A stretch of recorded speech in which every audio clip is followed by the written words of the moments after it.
बिस्मिल्लाहिर्रहमानिर्रहीम। अस्सलाम वालेकुम नाज़रीन, मैं हूं सैयद अनवारुल हसन और आप देख रहे हैं प्रोग्राम सच तो ही है पीटीवी न्यूज इस्लामाबाद स्टूडियो से। नाज़रीन, पाकिस्तान तहरीक इंसाफ की 24 नवंबर की फाइनल कॉल 48 घंटे बाद 26 नवंबर को डी चौक इस्लामाबाद को हदफ बनाते हुए इस्लामाबाद में इनके एहतजाजी काफिले की यलगार, उसके बाद क्लीन अप ऑपरेशन और फिर जिसे कहते हैं ड्रॉप सीन, इसने पाकिस्तान तहरीक इंसाफ की तर्ज सियासत और मौजूदा उनकी लीडरशिप पर बहुत से सवालात खड़े कर दिए हैं। और इसी पसपाई की वजह से पाकिस्तान तहरीक इंसाफ के सेक्रेटरी जनरल सलमान अकरम राजा और हामिद रजा, जो मेंबर कौमी असम्बली, उन्होंने इस्तीफा दिया। ताहम पाकिस्तान तहरीक इंसाफ की सियासी कमेटी ने वो इस्तीफे मंजूर नहीं किए। सांसद वज़ीर आला खैबर पख्तूनख्वा अली अमीन खान गंडापुर साहब और बुशरा बीबी साहिबा की जानिब से जो काफिले की क़यादत की जा रही थी और उनकी जो हिकमत अमली थी, उस पर भी मुखालिफाना आवाजें उठ रही हैं। पाकिस्तान तहरीक इंसाफ ये जो ड्रॉप सीन हुआ इनके एहतजाज का, इससे कैसे नबरदस्मा होगी, ये हमारी नशिस्त का बुनियादी सवाल है। साथ में हुकूमत इस वक्त फ्रंट फुट पे नजर आ रही है।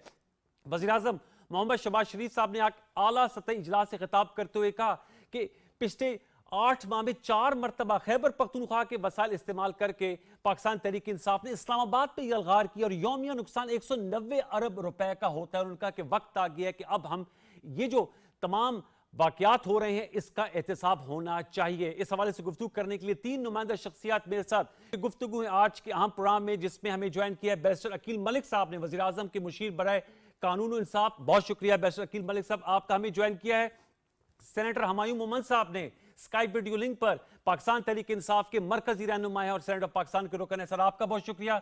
हमें ज्वाइन किया टेलीफोन लाइन पर कमर जमान कायरा साहब ने, पाकिस्तान पीपल्स पार्टी के मरकजी रहनुमा है, उनका भी बहुत बहुत शुक्रिया। गुफ्तगू का आगाज में आप लोगों की इजाजत से सेनेटर हुमायूं मोहम्मद साहब, सर आपसे करूंगा, क्या कहेंगे पाकिस्तान तहरीक इंसाफ की जानिब से जो सियासी हिकमत अमली अपनाई गई, डी चौक पर आने की संगजानी का फ्रंट मौजूद था, उस हवाले से शौकत यूसुफजई साहब हों या दीगर आपके अकाबरीन शेर अफजल मरवा साहब हों, उनकी आवाज उठ रही है कि क्यों कर उस फैसले पर स्टिक नहीं किया गया।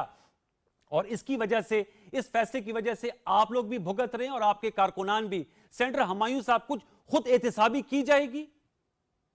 बिस्मिल्लाहिर्रहमानिर्रहीम, इय्याका नाबुदु व इय्याका नस्तईन। देखिए जी, आप मुझसे पूछ रहे हैं कि हम लोगों ने वहां आने का फैसला क्यों किया। मैं आपसे पूछना चाह रहा हूं, गोली मारने का फैसला क्यों किया गया। मैं पूछना चाह रहा हूं कि अपने ही अवाम के ऊपर आप लोग गोलियां क्यों चला रहे हो।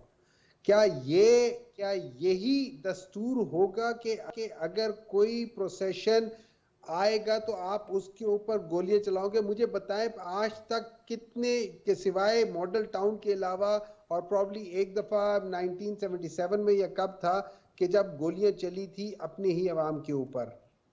आज ये तीसरी बार है कि अपने ही अवाम के ऊपर गोली आ रहे हैं। सवाल उठता है कि क्या अपने अवाम के ऊपर गोलियां चलानी चाहिए। अगर उसका जवाब यह है कि हाँ, अगर आप तीसरे उसके कंटेनर के ऊपर नमाज पढ़ रहे हो और आपको धक्का दे के नीचे फेंक दिया जाए तो फिर आप जरूर गोलियां चलाएं।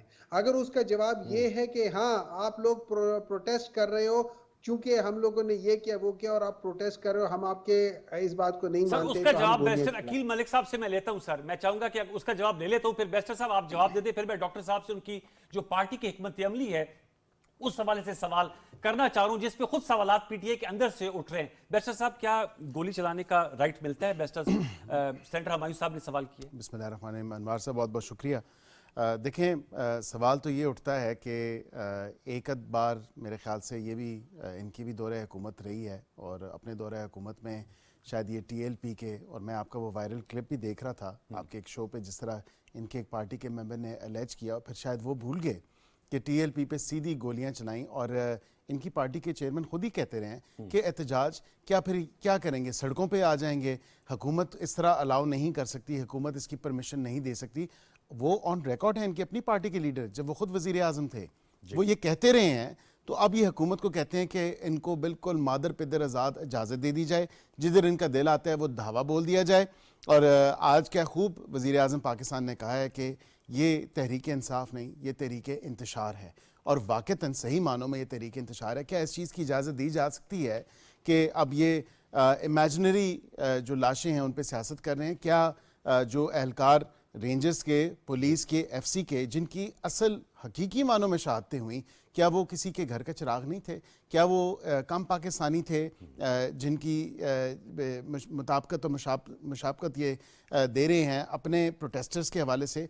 जो प्रोटेस्टर्स इनकी पार्टी के जिन्होंने ना आओ देखा ना ताओ देखा, डंडे के साथ कीलें लगी हुई थी, क्लैशनकोव्स थी, पिस्तौल थे, बुलेट्स थी, पत्थर थे और उसके साथ साथ बंटे थे और गुलेलें थीं, वो तमाम तर शायद सेनेटर साहब को ये नहीं पता कि जितने पुलिस एहलकार की जिनकी वीडियोस आई हैं, और मैं तो खुद ऐनी शाहिद हूँ, मेरे तो हल्के के पास से गुजर के वो लोग गए, कटी पहाड़ी से आगे ब्राह्मा बातर इंटरचेंज आता है, वहाँ पे जितने लोग जिनके साथ जिन्होंने ये प्रोटेस्टर्स ने गुथम गुथा हुए पुलिस फोर्सेस के साथ, लॉ एनफोर्समेंट एजेंसीज के साथ, 12 से 15 एहलकार पाकिस्तान ऑर्डिनेंस फैक्ट्री के हॉस्पिटल में, पीयूएफ हॉस्पिटल में मैंने खुद विजिट किया उनको। एक की टांग में 2 गोलियां लगी हुई हैं, एक एसपी साहब के 12 टांके यहां माथे पे लगे हुए हैं, आंख उनकी लाल नीली पीली हुई थी और सूजी हुई थी, और एक एहलकार के सर पे इतने डंडे मारे गए कि वो अधमुई सूरत में वहां पे पड़ा था और उसको अनकॉन्शियसली ये नहीं पता था कि वो है किधर, उसकी आंखें नहीं खुल रही थी। तो क्या रियासत इस चीज की इजाजत दे सकती है? तो अगर रियासत इस चीज की इजाजत दे दे तो मेरे ख्याल से सब अच्छा हो जाएगा और इनको कोई प्रॉब्लम नहीं होगा। लेकिन इशू ये है कि ये सिर्फ और सिर्फ झूठ पे एक झूठी लिस्ट सामने आई। 12 का कह रहे हैं, 12 अफराद का कह रहे हैं अपने वर्कर्स का। 278 से शुरू होके, हाँ, सैकड़ों से शुरू होके, 100 से शुरू होके, 50, 40 और फिर अब 12। हम तो ये नहीं कह रहे, हम तो कह रहे हैं कि बिल्कुल शहादतें हुई, इन लॉ एनफोर्समेंट एजेंसीज के ऑफिशियल्स की शहादतें हुई और उसके साथ साथ शहादतें शायद इनकी साइड से भी हुई होंगी on the way. The judicial inquiry की बात कर रहे हैं, डी चौक के पैरामीटर्स पे मैं ऑन रिकॉर्ड हूं। डी चौक में जो ऑपरेशन क्लीनअप हुआ उसमें कोई शहादत नहीं हुई। सर मैं चाहूंगा कमर जमान कायरा साहब, फिर मैं सेंटर साहब आपके पास आऊंगा, आपकी हिकमत अमली का सवाल रहता है। कायरा साहब अस्सलाम वालेकुम। कमर जमान कायरा साहब, मेरी आवाज आ रही? जी आ रही है। सर आपने नुक्ता नजर सुन लिया, सेनेटर हमायूं मोहम्मद साहब का भी, बैरिस्टर अकील मलिक साहब का भी। आप लोगों के दौरे हुकूमत में भी पहली मरतबा एक दफा मुझे आईवीबीडी रिकॉल तारुल कादरी साहब आए थे और यह बड़ा सर्दी का महीना था, आपने मुज़ाकराती अमल में भी हिस्सा लिया। फिर खान साहब, सेनेटर हमायूं साहब की जमात 2014 में भी आए, उसमें ही आपने कोई रोल अदा किया था। सर ये जो कल्चर अब आ गया है सड़क पर फैसले करने का, और उसमें ऑब्वियसली फिर अफसोसनाक वाकयात भी होते हैं, जाहिर बात है इस तरफ भी पाकिस्तानी है, दूसरी तरफ भी पाकिस्तानी है, क्या कहेंगे अब इसका वे आउट क्या है इस चीज का? कमर जमान कायरा साहब। अनवार, एक तो मैं समझता हूं कि हमें माजी से सभी कौमों ने सीखा है, हमें भी सीखना चाहिए। हम भी एहतजाज करते रहे और एहतजाज हमारे भी पुलिस के साथ टकराव की सूरत में रहते थे, लेकिन गोलियां चलाने पे सर कभी नौयत नहीं आई थी। पुलिस और बाकी लॉ एनफोर्समेंट एजेंसी के नौजवानों की जाने लेने तक नौबत कभी नहीं गई थी। और हमारे हर एहतजाज में हमारी लीडरशिप आगे होती थी और कारकुन साथ होते थे, और जब गिरफ्तारियां होती थी तो कोई ऐसा मौका नहीं है जिसपे हमारे लीडर गिरफ्तार ना हुए हो। ये अजीब बात है कि हैं तो हमारे भाई, लेकिन इनके 950 के करीब कारकुन गिरफ्तार हुए उस दिन इस्लामाबाद से जी। एक भी लीडर गिरफ्तार नहीं हुआ। ये कैसा एहतजाज है जिसमें लीडर सामने नहीं है और सारे कारकुन मारे जा रहे हैं, पकड़े जा रहे हैं? सवाल ये है कि क्या रियासत को गोली मारने का इख्तियार है? रियासत को गोली नहीं चलाना चाहिए। गोली चलाने का, वायलेंस करने का ये तो रियासत का इख्तियार होता है जी, और वाहिद रियासत का ही होता है, अफराद का और जत्थों का नहीं होता। लेकिन गोली चलाना एक आखिरी स्टेप है। कोई भी रियासत, कोई भी हुकूमत कभी गोलियां चलाने को एक ऑप्शन के तौर पर इस्तेमाल नहीं करती। वरना अगर गोलियां चला के ही इस क्राउड को डिस्पर्स करना था तो ये गोलियां पेशावर चौक में भी चल सकती थी, पेशावर मोड़ पे, ये 26 नंबर चुंगी पे भी चल सकती थी ताकि क्राउड ही आगे ना आता। लेकिन ये बात भी दुरुस्त है कि उस दिन खान साहब के वादे अहकामात के बावजूद ये पहले पीटीआई को सोचना चाहिए और अपनी सोल सर्चिंग करनी चाहिए कि जो 2 कमेटियों की मीटिंग्स के अंदर भी और इनके कारकुनों और इनके लोगों ने बाकायदा, इनके लीडर्स ने बाकायदा इस पे एलर्ज किया है कि आखिर ये कैसे हुआ कि इमरान खान साहब के साथ मुशावरत के बाद हुकूमत की जिम्मेदारी तो ये थी ना कि बावजूद जिस तरह भी बैरिस्टर साहब ने बताया कि पुलिस वाले जख्मी पड़े थे, बुलेट इंजरी से भी जख्मी है, लेकिन इसके बावजूद हुकूमत ने कहा कि आप अपनी लीडरशिप से बात कर लें। बैरिस्टर गौहर और बैरिस्टर सैफ गए, उन्होंने जाके खान साहब के सामने सारी सूरत हाल रखी और उनसे अपनी तजवीज दी। उन्होंने कहा ठीक है, संजानी में जो तजवीज किया गया है एरिया, उस एरिया में आप अपना जलसा करें, सिट इन और भी जारी रखें। सर नहीं कर, ये बैरिस्टर सैफ कह रहे हैं, ये गौहर साहब कह रहे हैं, ये बाकी लोग कह रहे हैं। अब सवाल ये है कि इनको सोचना चाहिए कि वो कौन है जिसके पास वो लेके गए और उन्होंने कहा नो। पहले तो सुनते थे कि इमरान खान साहब अपनी बेटियों के किए हुए फैसलों को वीटो करते हैं। वो कौन सी ताकत है जिसने इमरान खान के फैसले को वीटो किया और उस वीटो के नतीजे में कहा कि नहीं हमने डी चौक ही जाना है, और फिर उनको 26 नंबर चुंगी पे कहा गया कि यहाँ कर लें, उन्होंने कहा नहीं डी चौक जाना है। फिर कहा जाता है कि उनको पेशावर मोड़ पहुंच के उनको कहा गया, गंडापुर साहब ने तजवीज दी कि यहीं कर लेते, उनको नो हमने डी चौक जाना है।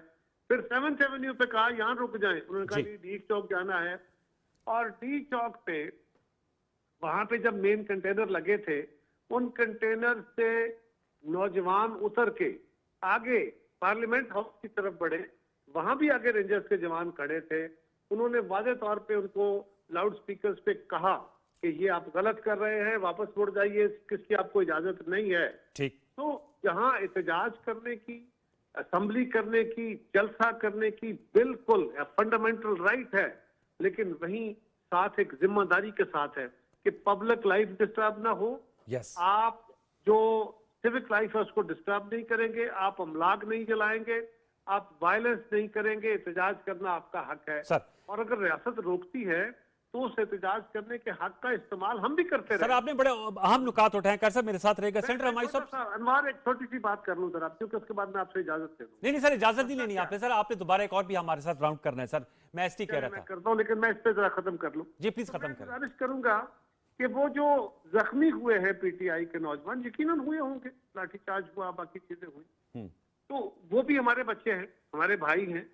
वो ठीक है कि वो इस वक्त बड़े स्टाल में हैं, तो एक्चुअल जिम्मेदार तो वो लोग हैं जो उनको यहाँ लेके आए। यस यही सवाल मैं करना ये चाहता हूं। नारे लगा के लेके आए कि हम सरों पे कफन बांध के जाएंगे, हम वहां से वापस नहीं आएंगे।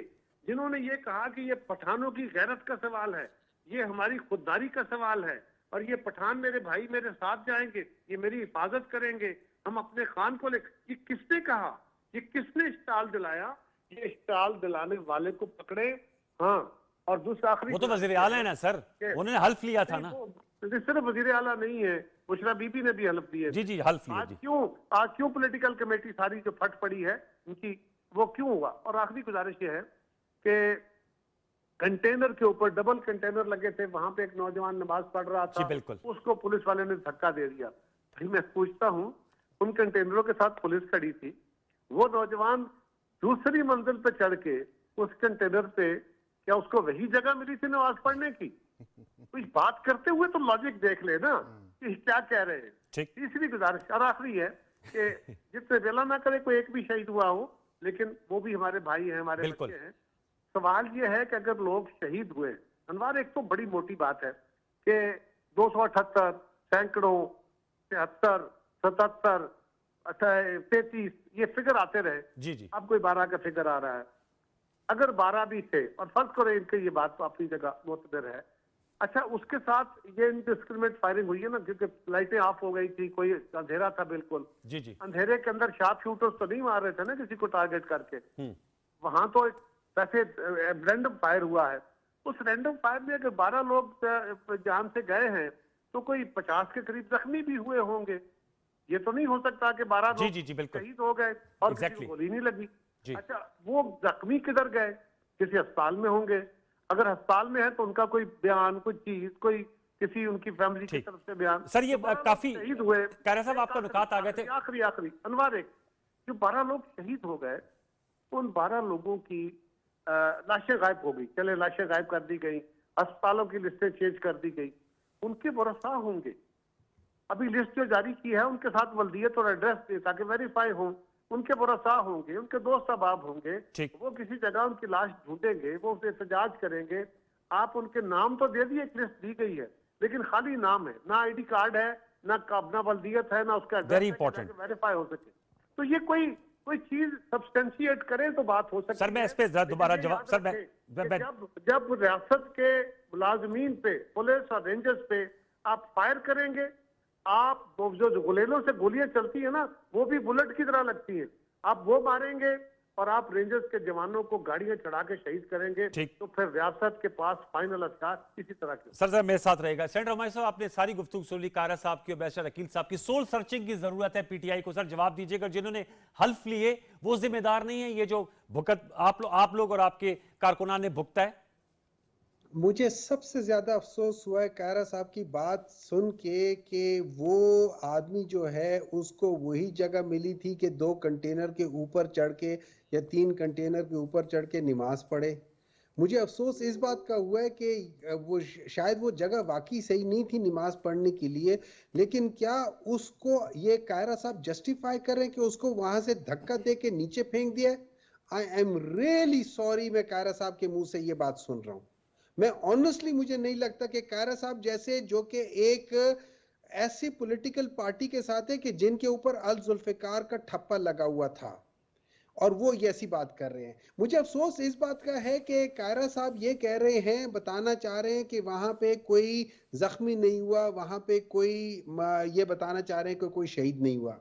मैं आपको बताता हूं, सबसे पहले मतीउल्लाह जान साहब ने एक वीलॉग किया था जिसपे ये जो 3 एक पुलिस वाला और 3 जो रेंजर्स थे उनकी बात हुई थी। मतीउल्लाह जान साहब ने एक बंदे का इंटरव्यू किया जिसके भाई जो वो पुलिस वाला था वो उसका भाई था और उसकी डेथ हुई थी, और वो भाई कह रहा था कि ये जब वापसी पे जा रहे थे तो ये इनकी अपनी गाड़ियों के साथ हुआ था। देखिए ये चीजें जल्दी में हो जाती हैं, फ्रेंडली फायर हो जाते हैं, ये चीजें इन हो जाती हैं।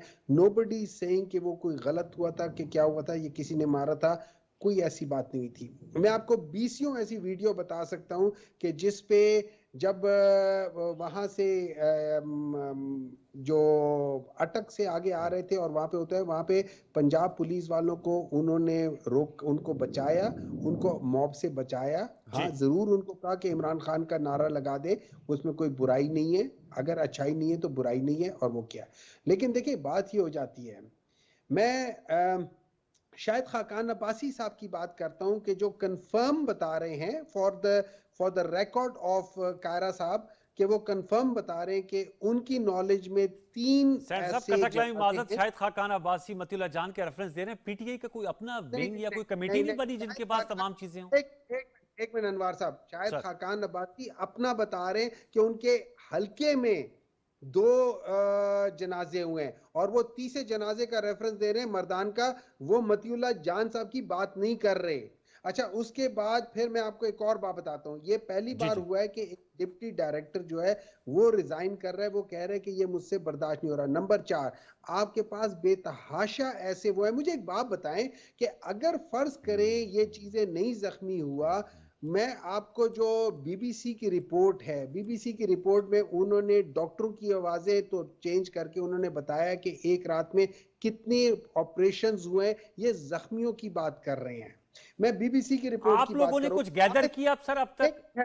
मैं एक मिनट है जाए, मैं हामिद मीर साहब की बात कर रहा हूं, मैं हामिद मीर साहब की बात कर रहा हूं, जो वहां उनका ऑफिस जो है बिल्कुल डी चौक के ऊपर है, और उन्होंने कहा है कि वहां पे गोलियां चली थी, उन्होंने कहा है वहां पे जख्मी हुए हैं, उन्होंने कहा। अच्छा, नंबर 3 जो इन्होंने बात की बिल्कुल सही की पुल्ले, वो आर्मी वालों की बात की है। आपको पता है आर्मी वालों के साथ क्या हुआ है वहां पे? जब वो 3-4 लड़के ऊपर चढ़े थे उस जगह पे, उन्होंने उनके साथ गले मिले, हाथ मिलाया, फिर आर्मी वालों ने उनको सर अब उस पर आ जाएं जरा, जो मोटी बात है सेनेटर साहब, जो मोटी बात यह है कि 950 आज वजीर इत्तलात कह रहे थे 1200 आपके कारकुनान गिरफ्तार हुए हैं। अनवर साहब, कोई लीडर क्यों नहीं गिरफ्तार हुआ? अनवर साहब, आप मुझे ये कहना चाह रहे हो कि हुमायूं अगर तुम आओगे तो हम तुम्हारे ऊपर गोली मारेंगे? और ये पहली बार नहीं हुआ। ये याद रखें कि यही प्राइम मिनिस्टर जब चीफ मिनिस्टर था तो उस वक्त भी मॉडल टाउन में इसी तरीके से हुआ है। तो ये फर्स्ट टाइम इन सर ये नुक्ता तो आ गया, सर ये नुक्ता तो आ गया, आई स्टैंड करेक्टेड। 954 लोग गिरफ्तार हुए हैं। एक आखिरी बात, मैं कायरा साहब से ये पूछना मेरे सवाल का जवाब नहीं देना आपने। जब अता तारड़ साहब ये कहते हैं कि हमने लोगों के सर खोल दिए, जब जो मिनिस्टर है इंटीरियर का वो कहता है शूट टू किल, क्या यही हम लोग कर रहे हैं? अब हमारे साहब ये तो आ गया सर जवाब। हुआ है, आज अगर ये हुआ है, कल को किसी की भी हुकूमत आ सकती है और वो तो किसी को आने ही नहीं देंगे। वो तो कहेंगे गवर्नमेंट है, और फिर आप इसी तरह पेम्स के ऊपर, इसी तरह पॉलिक्लिनिक के ऊपर सब लोगों को बिठा दोगे कि अंदर कोई जा नहीं ठीक। सकता कोई। अगर आप कल को एज ए क्या कह सकते हैं, वहां जाके पूछ कुछ करना चाहेंगे तो अनवार साहब, मैं तो आपको अंदर करके आपके ऊपर हेरोइन का केस डाल दूंगा। चलिए, मैं मैं तो मैं आपके आपका ऊपर मैं बैरिस्टर साहब से सर जान लेता हूं। खरीद के गन्स उनसे छीन के उन्हीं के ऊपर तान दिया, मैं तो आपके ऊपर केस कर दूंगा। ये जस्टिफिकेशंस दे रहे इस बात के लिए, इससे मतलब मैं आपने मेरे सवाल honestly- का जवाब नहीं दिया कि जो 954 लोग गिरफ्तार हुए, कोई लीडर गिरफ्तार नहीं हुआ, और क्या वजह है कि आप लोग अपने अपने घरों को चले गए। लेकिन मैं आपसे जवाब लेता हूं बैरिस्टर अकील साहब से, चूंकि आपने बहुत से नुकात उठाए। सेनेटर साहब, सर जवाब तो सुन लेना। अनवर साहब, that is not important. Important is कि ये आपके गोलियां कारकुनान चली- पत्थर मार रहे थे जब अली बिन गंडपुर साहब गाड़ी में जा रहे थे। सर सर जी मेरे बात सुने, मैं उनको रो रहा हूं जो बेचारे जिनके घरों में शहादतें हुई है, उनका बाप खुद इंटरव्यू दे रहा है कि क्या हुआ है। चले बैरिस्टर उन साहब, लोग की बात कर रहा हूं। चले मैं हमारा उन मेरे लोगों ख्याल की में मैं बात सवाल को शायद आपको मैं शायद आपको सवाल नहीं पहुंचा पा रहा। बैरिस्टर साहब जवाब दीजिएगा। उन्होंने कहा नहीं, कि आप सवाल पहुंचा पा रहे हैं, आप सवाल बिल्कुल पहुंचा पा रहे हैं, लेकिन आप ये कह रहे हैं कि वहां पे एक जगह पे बंदा मर गया, आप कह रहे हैं कि हुमायूं उसके नाखून को चोट लगी। आप बताओ वो नाखून को चोट क्यों लगी, उसने नाखून क्यों नहीं काटे? चले वहां पे बंदा मर गया, आप मुझे कहते हो नाखून क्यों नहीं काटे? चलिए खुदा का खौफ नहीं? चलें आप सर, ये जी सर बैरिस्टर अकील साहब जवाब दीजिएगा। उन्होंने कहा कि जी ये इंस्टेंसेस दिए हैं, शायद खाकान अब्बासी साहब का नाम ले रहे हैं, हामिद मीर साहब का ले रहे हैं, मतियुल्लाह जान साहब का ले रहे हैं कि फायरिंग भी हुए हैं, जनाजे भी पड़े गए हैं, और तमाम नुकात आपने सुन लिए। आज प्राइम मिनिस्टर साहब ने अहम इजलास भी चेयर किया। उन्होंने कहा कि वक्त आ गया कि अब कड़ा एहतसाब होगा और इस्लामाबाद पे यलगार नहीं होगी। For all it's time and tide wait for none. तो बैरिस्टर साहब, जो सेंटर साहब है वो कह रहे हैं फिर अगर हमारे साथ ऐसा किया गया तो फिर क्या कभी भी कोई इस्लामाबाद में इस तरह की मार्च या एहतजाज नहीं करेगा? देखिए, एहतजाज के भी कोई पैरामीटर्स होते हैं और बिल्कुल एहतजाज इनका आईनी हक है। इनके साथ हमने जब इंगेज किया तो वो इस्लामाबाद हाई कोर्ट में एक केस था ट्रेडर्स का, जिस ट्रेडर्स ने पिटिशन किया था और उधर से ऑर्डर आया कि कोई बगैर इजाज़त के एहतजाज नहीं कर सकते क्योंकि ये अब कानून बन चुका है जी। और in any other case as well एहतजाज भी, right to peaceful protest is subject to law. अब यहाँ पे ये इंगेज किए, मान भी गए, लेकिन फिर क्या हुआ? फिर तो बीबी ने ही लीड किया ना, जिस तरह कायरत साहब ने कहा, और she said no at various points. उन्होंने कहा नहीं, हमने जाना ही डी चौक है, हमने पड़ाव ही डी चौक करना है, हमारा रुख ही डी चौक की तरफ है। तो जाहिर बात है कि जब आप एक मॉब को साथ लेके आएंगे, उस मॉब में मिलिटेंट्स भी हों, उस मॉब में टेररिस्ट भी हों, उस मॉब में ऐसे लोग हों जिनको आप आके अनलीश कर दें जो आपके अपने आंखें वेखे में भी ना हों। और बिल्कुल ठीक कहा आपने, मैंने तो खुद देखा वो सोशल मीडिया पे जो जब बीबी और गंडापुर साहब फरार हो रहे थे मौके से, तमाम अपने कारकुनान को जिनको कफन पहना के लेके आए हुए थे और कहा था कि अब हमने यहाँ से नहीं जाना और आपने अगर पठान है, क्योंकि एक एथनिक कार्ड भी खेला गया है, प्रोवेंशलिज्म का भी कार्ड खेला गया, और उनको वहाँ पे बेयारो मददगार जब छोड़ के गए तो वो बिल्कुल डंडा था और उसके पे कीलें लगी हुई थी।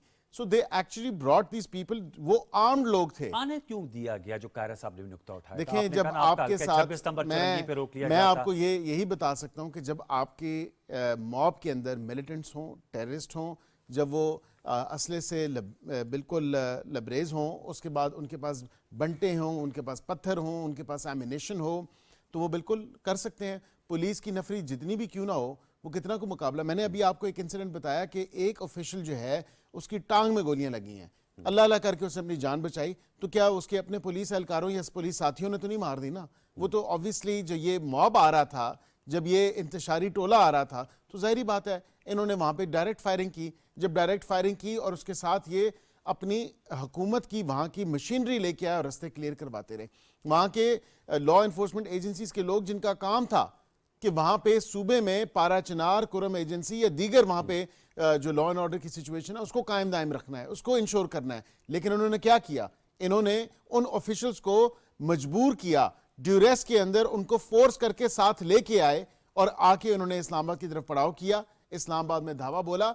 डिस्पाइट द फैक्ट कि हम संजानी, इनके साथ हमारा एग्रीमेंट हो गया था कि संजानी आप यहाँ पे आके धरना दें, एहतजाज करें, जो करना है करें, कम अज कम आप इस तरह तो ना करें कि बगैर इजाज़त के, एक तो आपने इजाज़त भी नहीं ली, एक तो चोरी, ऊपर से सीना जोरी, और आए और उसका क्या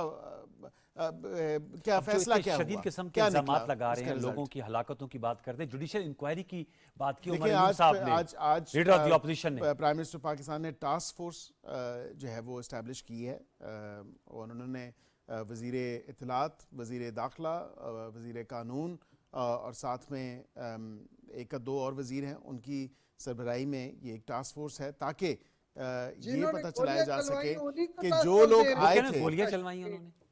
उन्होंने, अगर देखें बात सुने डॉक्टर साहब, इट्स वेरी सिंपल, यहाँ पे आपके लोग आर्म्ड आए थे, and of course despite fair warnings बार बार कहा गया कि भाई आप प्लीज डिस्पर्स हो जाएं, लेकिन वहां पे आके लोगों ने क्या तमाशा लगाया, वहां पे आके जो इवन के आपके अपने केपी के सीएम जो थे, वहां पे उसके देखें फेयर वार्निंग थी, कहा गया कि आप खाली कर दें। मैं ये कह रहा हूं कि मैं ये आपको कह रहा हूं कि रास्ते में आते हुए जब पुलिस के साथ गुथम गुथा हुए, आपके प्रोटेस्टर्स की डेथ से कोई डिनाई नहीं कर रहा, but they did not take place in D Chowk operation clean up में आपके प्रोटेस्टर्स की डेथ नहीं हुई। आपके प्रोटेस्टर्स की अगर डेथ हुई है एलिजिडली, आप कहते हैं मैसेकर हुआ है, तो मैसेकर ओवरनाइट किस तरह छुपा लिया? हुकूमत के पास रोबोट हैं कि हुकूमत ने रोबोट लगाया, रोबोट जो है वो सफाई भी कर दिया उन्होंने और किसी को नजर नहीं आया। इवन के अपनी बीबीसी उर्दू की report which is a flawed report, journalistic जो तकाजे होते हैं, जो सहाफती तकाजे होते हैं, कम से कम मेरे से बेहतर आप लोग समझते हैं। यहां पे आके आपके लोगों ने 50 से 60 लोग, ये ऑन रिकॉर्ड है, यहां पे नेशनल जो आपका प्रेस क्लब है, वहां पे 50 से 60 लोगों ने दावा आपके प्रोटेस्टर्स ने बोलने की कोशिश की, एक न्यूज के हेडक्वार्टर्स पे वहां पे पड़ाव करने की कोशिश की, जियो न्यूज के हेडक्वार्टर्स पे चढ़ाई करने की कोशिश की। तो ये कम से कम इसको भी हाईलाइट किया जाए। बीबीसी उर्दू की जहां पे बात है, मैं last and final point, 2 point होंगे। एक पॉइंट, बीबीसी उर्दू की जो रिपोर्ट है उसमें रिपोर्टर खुद कह रहा है कि शाम 5 बजे गोलियां चली, शाम 5 बजे तो ऑपरेशन हुआ ही नहीं। सरासर साफ एक झूठा प्रोपेगेंडा है, झूठी रिपोर्ट है, और उसमें हुकूमत का मौकफ लिया ही नहीं गया, हुकूमत को रीच भी नहीं किया गया। अब यहाँ पे गार्डियन की रिपोर्ट करें, गार्डियन को बहुत शौक है इनको रिपोर्ट करने का। गार्डियन ने कहा है जितनी लिस्टें, जितने लोग ये बताते हैं कि इनकी शादी हुई है, दे आर अनसब्सटैंशिएटेड अनवेरिफाइड क्लेम्स, वो क्लेम वेरीफाई नहीं हो सके। गार्डियन लिख रहा है अपने उस न्यूज़पेपर, उस जरीदे में, और उसके साथ 12 वेरीफाइड है, और उसके साथ लास्ट एंड फाइनल चीज ये है कि देखें, यहाँ वो वेरीफाइड 12 हैं, वो कह रहे हैं वेरीफाइड 12 नहीं, उन्होंने कहा है कि लिस्टें जो उन्होंने बनाई, कह रहे हैं कि तो देखें ना, फिर इनके लोगों ने क्यों इतना जो है उसको इन्फ्लेटेड फिगर्स दिखा दी। आप पहले अगर बताएं, अभी कल की बात है कि रिपोर्ट्स एक प्राइवेट न्यूज चैनल पे यहाँ पे शो हुआ, उस पे उन्होंने जर्नलिस्ट सारे बिठाए, उन्होंने जो रिपोर्ट पीटीआई ने तैयार की, उस रिपोर्ट के ऊपर उन्होंने उसको वेरिफिकेशन की, उस रिपोर्ट के ऊपर उन्होंने एक बंदे का जो नाम लिखा था, जो एड्रेस पता है इन्होंने लिखा, उसको वेरीफाई किया, वो था ही नहीं, वो एग्जिस्ट ही नहीं करता, वो वहां पे रहता नहीं है, ना वो उसका गांव है, ना वो उसका शहर है, ना वो वहां पे पाया जाता है। सर, अब जुडिशियल इंक्वायरी का मुतालबा क्या? देखिए, मैं कहता हूं बिल्कुल इसकी बिल्कुल जुडिशियल इंक्वायरी होनी चाहिए, ताकि पता होना चाहिए कि ये किसकी डूइंग थी, कौन इनको यहां पे लेके आया, किसने कितने लोगों को यहां पे आके जो है वो बेयारो मददगार छोड़ा, कितने लोगों को स्टेट रिसोर्सेज के थ्रू आर्म किया गया, कितने स्टेट रिसोर्सेज इस्तेमाल किए गए केपी हुकूमत के, और यहां पे आके चढ़ाई एक नहीं, दो नहीं, ये तीसरी दफा की गई। So enough is enough, the prime minister has had enough, we have had enough, the government has had enough, and the people of Pakistan they have had enough. Governor rule के चांसेस तो नहीं है कि? देखें, बिल्कुल अंडर कंसिडरेशन है, मैं इसको बिल्कुल रूल आउट नहीं करूंगा। मैं ऑन रिकॉर्ड हूं, कसरत राय से कैबिनेट ने जो राय वजीर आजम साहब ने ली, उस पर कसरत राय से ये बात सामने आई और कहा गया कि गवर्नर रूल होना चाहिए। It's a effective short term emergency measure, जो हम इस पे बिल्कुल सोच रहे हैं। अभी फाइनलिटी किसी चीज ने अटेन नहीं की, let me be very clear, अभी फाइनल चीज नहीं है कोई, लेकिन अंडर कंसिडरेशन है, अंडर सीरियस कंसिडरेशन है, क्योंकि वजह उसकी है कि जो एक नहीं, दो नहीं, 3 दफा मैंने आपको बता दिया कि इस्लामाबाद पे आके चढ़ाई की, हम अब पाकिस्तान की इकोनॉमी, पाकिस्तानी अवाम की सेफ्टी और सिक्योरिटी को इंश्योर करते हुए हम इस चीज की इजाजत नहीं दे सकते। कायरा साहब, आप इस पे क्या कहेंगे? सर, ये गवर्नर रूल के हवाले से क्या खारिज इम्कान नहीं है? बैरिस्टर अकील साहब कह रहे हैं वज़ीर आज़म के मुशीर हैं बराए कानून और इंसाफ।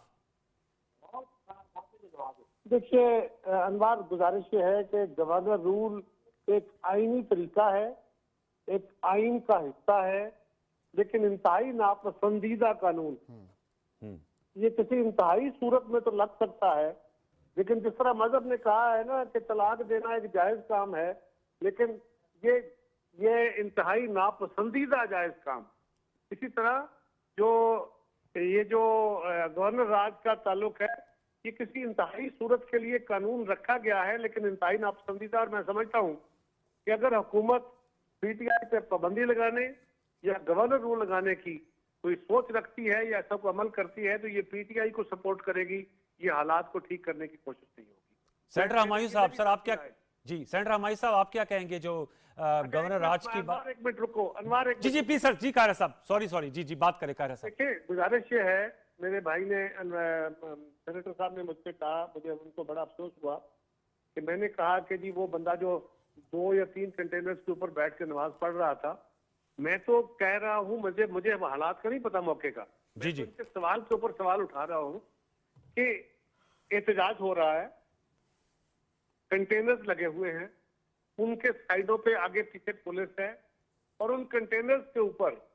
एहतजाजी चढ़ गए हैं, आंसू गैस चल रही है, लाठियां बरस रही हैं, पथराव हो रहा है, और उसमें एक नौजवान ये कह रहे हैं कि दूसरे कंटेनर पे कोई 20-25 कंटेनर पे कोई 30-35 फुट के ऊपर, जी वहां उस कंटेनर पे जाके बैठा हुआ था और नमाज पढ़ रहा।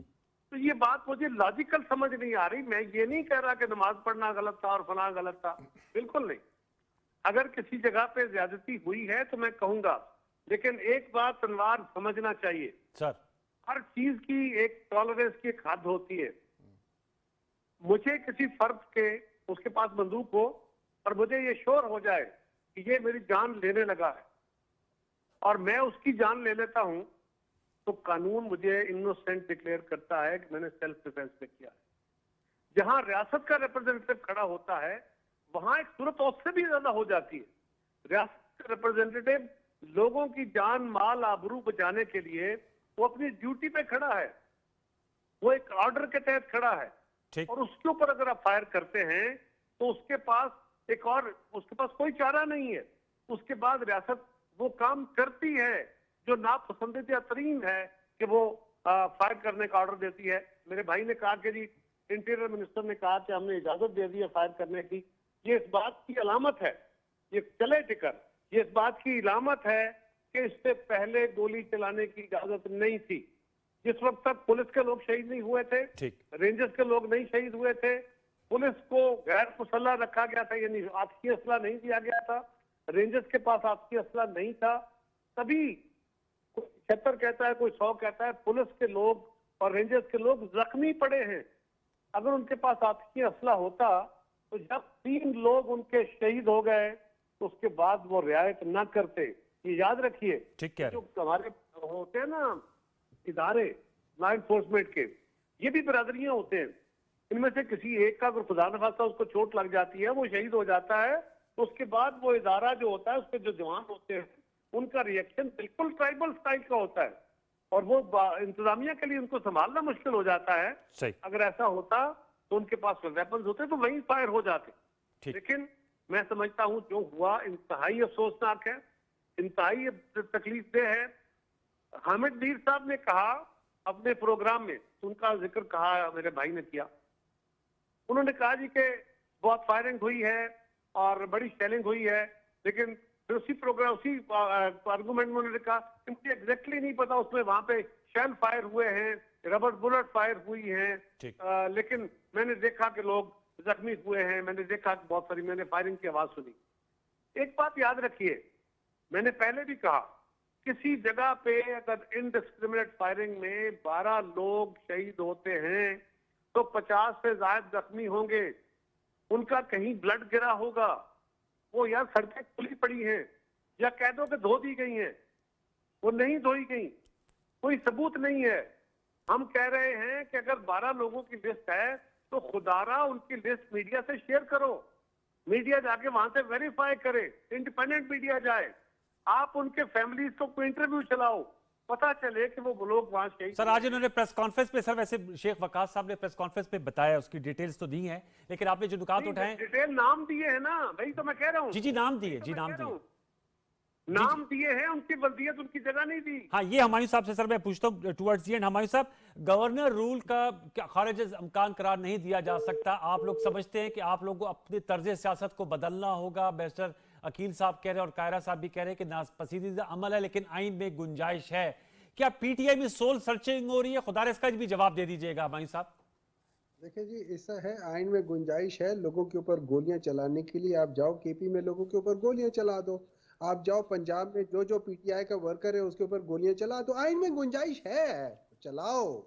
आप जाके बलूचिस्तान में जिन जिन लोगों ने पीटीआई को वोट दिया, आप जाके गोलियां चलाओ, क्योंकि आइन में गुंजाइश है। आप गुंजाइश निकालो गोलियां मारने की, आप गुंजाइश निकालो और फिर कहो कि यार उनकी वल्दियत नहीं थी, आपने बताई नहीं थी। आप ठीक। पुलिस वालों के साथ उस हॉस्पिटल में जाना बंद कर दो। अगर कोई सहाफी जाके इन्वेस्टिगेट कर रहे हैं, आप उसको उठा के गायब कर दो। सर। अगर कोई और जाके कर रहे हैं, आप उसको कर लो। आपको नहीं, तुम जा नहीं सकते। लेकिन हम बतानी है, वहां पे जब डॉक्टर्स कहते हैं कि इससे ज्यादा बुलेट इंजरीज, आप याद रखें पॉलीक्लिनिक ने 30 की लिस्ट सर, अब डाली इसकी थी। तो जुडिशियल इंक्वायरी को आपने डिमांड की है, बैरिस्टर साहब कह रहे हैं बन जाएगा जुडिशियल इंक्वायरी। गुंजाइश है, गुंजाइश है, आइन में गुंजाइश है। सेनेटर साहब, मेरे गोलियां सवाल का मारो। जवाब दे दे सर। अब उन्होंने सर, कहा मारो गोलियां, गोलियां मारो, आइन में गुंजाइश है। चलिए बैरिस्टर आइन साहब, में आप गुंजाइश- ये आइन आपने में इस गवर्नर रूल गुंजाइश है। एक मिनट ठहर जाए। जी जी जी आइन में गुंजाइश है उसकी, ये जब किसी को बेल हो जाए तो उसके ऊपर एक और केस उसी वक्त कर लो। आइन में गुंजाइश है, करो। आपके पास एक आइन में गुंजाइश है कि गवर्नर राज लगाओ, लगाओ। आइन में नहीं, नहीं। गुंजाइश है कि गोलियां चलाओ, चलाओ। आइन में गुंजाइश हमारे साहब, है आप कि- फरते जज्बात में सर एक अपने आर्गुमेंट को रिपीट कर रहे हैं। अनवार साहब एक मिनट ठहर जाए, आपने बड़े टाइम दिए, मैं खामोश रहा। जी, जी, जी, please। आइन में गुंजाइश है 3 एमपीओ के तहत लोगों को 10-10 दफा पकड़ के अंदर करो। आइन में गुंजाइश है, आप निकालो आइन के अंदर से गुंजाइशों को और हर वो गलत काम कर दो जिसमें आइन चले, में गुंजाइश मेरे ख्याल में अब जाहिर बात है आइन में गुंजाइश है। मेड इन पाकिस्तान की गोलियां पाकिस्तानियों पे चलाओ, आइन में गुंजाइश है। वे फॉरवर्ड सजेस्ट कर दीजिए सर, 30 सेकंड में। देखिए, हमारे वे- साहब जो है वो गुस्से वे में आ गए फॉरवर्ड सर। सिर्फ डायलॉग है Yes। और पॉलिटिकल पार्टीज को पॉलिटिकल इश्यूज पे बात करनी चाहिए। And I think in hindsight अब ये जितनी भी events leading up to today, अब डॉक्टर साहब भी इस बात पे पता नहीं एग्री करेंगे कि नहीं करेंगे, लेकिन इनकी पार्टी को सीरियसली सोचना चाहिए, इनकी इंट्रोस्पेक्शन होनी चाहिए कि ये डायलॉग की तरफ आएँ, ये पॉलिटिकल इश्यूज को पॉलिटिकली एड्रेस करें और पॉलिटिकल पार्टीज़ के साथ बैठें। और सर, ये जो उन्होंने इतनी बात गोली चलाने की बाद एमपीओ के तहत दोबारा गिरफ्तारियां, तो इसके लिए अब ये एक मामला जो है, ये इल्जामात और जो है वो इल्जामात तो सामने नहीं आ- है, दिन दहाड़े आपको पता है कि जो नहीं, लोग लेकिन अब आए इसका जिस ये तरह सेनेटर हमारे साहब ने ये जो नैरेटिव अब पीटीआई बन रही है, उसमें तो ये कि जी हमारी बहुत सी हलाकतें हो गई हैं। किधर और- हुई हैं, अगर दिखाएं एक लाशों की सियासत करनी है इन्होंने, तो मेरे ख्याल से सबसे पहले तो उन शोहदा की जो है उनसे, उनकी फैमिली से माफ़ी मांगे जो 5-6 शोहदा हैं आपके लॉ इन्फोर्समेंट एजेंसीज के। सबसे पहले तो क्या वो किसी के घर का चिराग नहीं है? क्या वो किसी के बेटे नहीं है? क्या वो किसी के भाई नहीं है? क्या वो कहते हैं with कम impunity। पाकिस्तानी है? वो ये कह रहे हैं with क्या वो impunity जो है क्या वो वो- कम पाकिस्तानी है या नहीं, वो हरगिज़ नहीं। अपनी पाकिस्तानियत का सर्टिफिकेट नहीं दिखा सक रहे? मतलब in the line of duty अगर उन्होंने इन एक जत्थे के हाथों जो है वो शहीद हो गए, तो ये तो बड़ी अफसोस की बात है कि उस पे इनको ज़रा भी जो है नदामत नहीं है। लेकिन ये अपने जो प्रोटेस्टर्स हैं और उन पे भी मैं, अगर प्रोटेस्टर्स वो हुई है उनकी on the way leading up to D Chowk और रास्ते में आते हुए पुलिस के साथ गुत्थम गुत्था होते हुए कोई ज़ख्मी हुए हैं, कोई अगर शहादत ऐसी हुई है तो बिल्कुल उसके लिए भी अफसोस है, वो भी उतने ही पाकिस्तानी हैं। ठीक। लेकिन कम से कम ये इनको सोचना चाहिए। आप सही कह रहे हैं, बिल्कुल वक्त खत्म हो जाता है, लेकिन नुकता ये है कि वे फॉरवर्ड जो है वो पॉलिटिकल डायलॉग है। सर बहुत शुक्रिया बैरिस्टर अकील मलिक साहब, प्राइम मिनिस्टर साहब के एडवाइजर इन लॉ। बहुत शुक्रिया सेनेटर हमायूं मोहम्मद साहब, सर आपका बहुत शुक्रिया। सेनेटर पाकिस्तान को रुकन है, अपने पार्टी का मौकफ दिया। और कमर जमान कायरा साहब भी हमारे साथ मौजूद थे। व्यूअर्स, एक छोटा सा वक्फा शामिल करते हैं, वक्फे के बाद आएंगे तो पाकिस्तान स्टॉक एक्सचेंज के हवाले से आपको बता रहे होंगे कि उन्होंने 1 लाख की जो नफसियाती हद है उसे अबूर कर लिया है। एक तरफ सियासी उतार चढ़ाव है और सियासी हलचल है, सियासी तनाव है, दूसरी तरफ अच्छी खबरें इकोनॉमी से भी आ रही हैं, इकोनॉमिक फ्रंट पे। एक छोटा सा वक्फा, दोबारा लौट के आते हैं, हमारे साथ रहिए।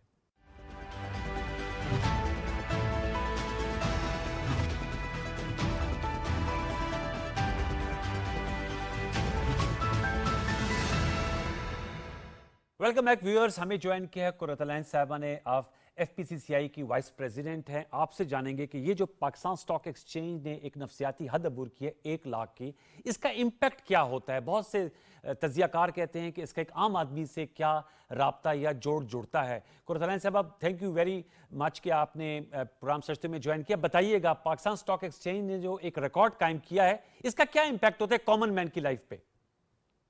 जी थैंक यू वेरी मच जी।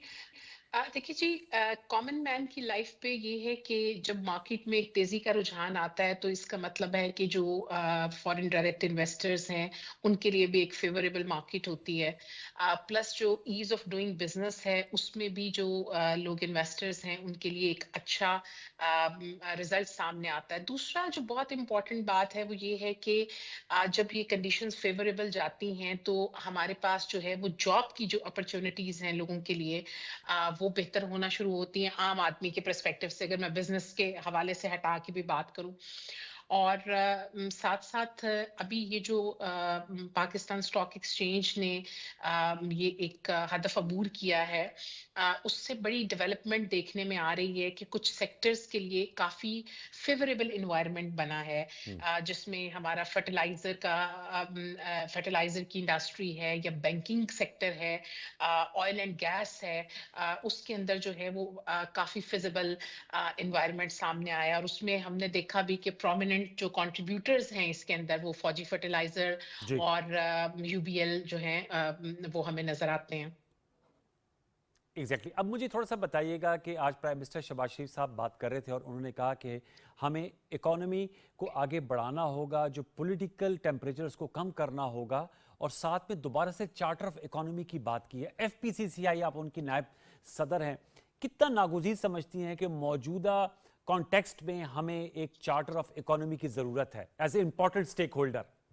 जी जी, ये बहुत इम्पोर्टेंट है जी, बिकॉज एक मुल्क को तरक्की करने के लिए जब तक हम अपना कोई एक रोड मैप प्रॉपर तरीके से नहीं बनाएंगे अकॉर्डिंग टू करंट सिचुएशंस, हम एक तरक्की कर ही नहीं सकते। और मैं आपको बताऊं कि एफपीसीसीआई चूंकि एक फेडरल एपिक्स बॉडी है ट्रेड की, और तमाम चेंबर्स या ट्रेड ऑर्गेनाइजेशन उसकी मेंबर हैं, तो वो एक ऐसी एम्बिएंट बॉडी है जिस पे हम बार बार इस अपनी आवाज़ को हमेशा अवानों तक पहुंचाते हैं कि जी जब भी आप कोई पॉलिसी मेकिंग करें तो उस वक्त हमें बीइंग इम्पॉर्टेंट स्टेक होल्डर ज़रूर साथ शामिल रखें, क्योंकि हम ट्रेड के तमाम इदारों की जो एक आवाज़ है वो है। सो करंटली जो इंडस्ट्री को मुश्किलात का सामना, दो बड़ी इंपॉर्टेंट मुश्किलात हैं जिसमें जाहिर बात है कि हमारे जो एनर्जी क्राइसिस हैं और एनर्जी प्राइसेस हैं वो बहुत इंपॉर्टेंट है, it has to be controlled. दूसरा बड़ा इंपॉर्टेंट जो है वो तमाम सरमायाकारों का, इंडस्ट्रियलिस्ट का, आम लोगों का भी मार्कअप रेट के ऊपर है कि जिस तरह से हम देख रहे हैं कि स्टॉक एक्सचेंज में भी बेहतरी आ रही है, हमारे जो महंगाई के इंडिकेटर्स हैं वो भी हमें बता रहे हैं कि इन्फ्लेशन रेट जो है वो कम हो रहा है और चीज़ें हो रही हैं, तो उसमें मार्कअप रेट्स जो हैं वो बड़े इंपॉर्टेंट हैं। और उसमें फिर इस तरह की फ़ायदेमंद पॉलिसीज़ बनाना जहाँ से जो है वो आम लोगों के लिए चीज़ें जो हैं वो बेहतर हो सकें, इनफ्लो इन्वेस्टर्स का बेहतर हो सके, एक उनके लिए एक ट्रस्ट इन्वायरमेंट क्रिएट हो सके, वो बहुत इंपॉर्टेंट है। और इसमें फिर हमारी जो पॉलिटिकल स्टेबिलिटी है वो बहुत इंपॉर्टेंट है, क्योंकि जब वो थोड़ा सा अनस्टेबल इन्वायरमेंट होती है तो मार्केट जो है वोटाइल हो जाती है ना। सो एक पीसफुल इन्वायरमेंट जो है वो मुल्क की इकोनॉमी की स्टेबिलिटी में बहुत अहम किरदार अदा करता है। लास्ट में वो ये उसको बताएगा कि अब ये जो इस वक्त जो एक टेम्पो बना है, मुआशी इशारे अच्छे आ रहे हैं, इसको कैसे सस्टेन किया जा सकता है टुवर्ड्स द एंड? देखिए उसमें डेफिनेटली जो एक सर्च क्रिएट हुई है उसको मेंटेन करने के लिए यस बहुत ज़रूरी है कि जो हमारा एक गवर्नेंस का स्ट्रक्चर है वो हम एक स्टेबल पॉलिसीज के साथ उसको बनाएं।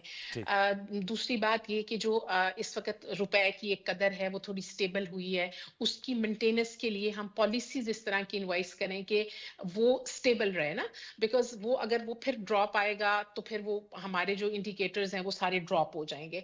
और जो हमारी नेगोशिएशन हुई हैं IMF के साथ, उसके अंदर जो है वो हमारी चीज़ों में बेहतरी रहे, ताकि जो नेक्स्ट हमें वहाँ से जो भी सपोर्ट आनी है for extended fund facility EFF, वो हम उसको मेंटेन कर सकें। सो इसलिए स्ट्रक्चरल रिफॉर्म्स बड़े इंपॉर्टेंट रहेंगे।